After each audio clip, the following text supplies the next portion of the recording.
آداب. کراچی کی cooperative market میں آگ لگی. اسی سڑک پہ تھوڑا سا جائیں تو زینب مارکیٹ آ جاتی ہے, اس سے متصل ایک مارکیٹ ہے, اس کا نام ہے وکٹوریا مارکیٹ. اب وکٹوریا مارکیٹ میں آگ لگ گئی ہے. ہو کیا رہا ہے کراچی کے ساتھ مجھے نہیں معلوم, لیکن اتنا ضرور جانتا ہوں کہ کراچی سے حقوق چھینے گئے, آواز چھینی, سیاست چھینی. جو شہر کے وفادار تھے انہیں خریدا گیا, نہیں بکے تو انہیں مار دیا گیا. نظم و ضبط اور اتحاد یہاں کا فخر ہوا کرتا تھا, ہمیں گروہوں میں تبدیل کر دیا. غیر قانونی کچی آبادی اور گوٹھوں کو چھوڑ کر جو یہاں کی قانونی عمارتیں انہیں تباہ کر دیا اور انہیں بموں سے مارنے کی دھمکیاں دی جا رہی ہیں.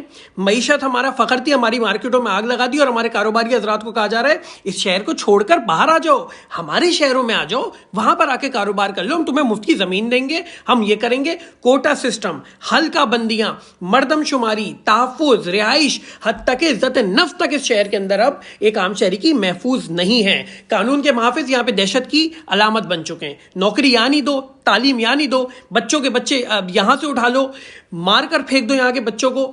بہادر آباد, P S P, P I be, عشرت و جبار ٹولے کے ذریعے ماجروں کی آنکھ میں دھول جھونک کر انہیں غلام بنایا جا رہا ہے تاکہ چپ چاپ جب چاہا جیسے چاہا ان کراچی والوں کو, ان مہاجروں کو کنٹرول کر لیا گیا, اپنے ہی شہر میں محفلیت بنا دیا گیا.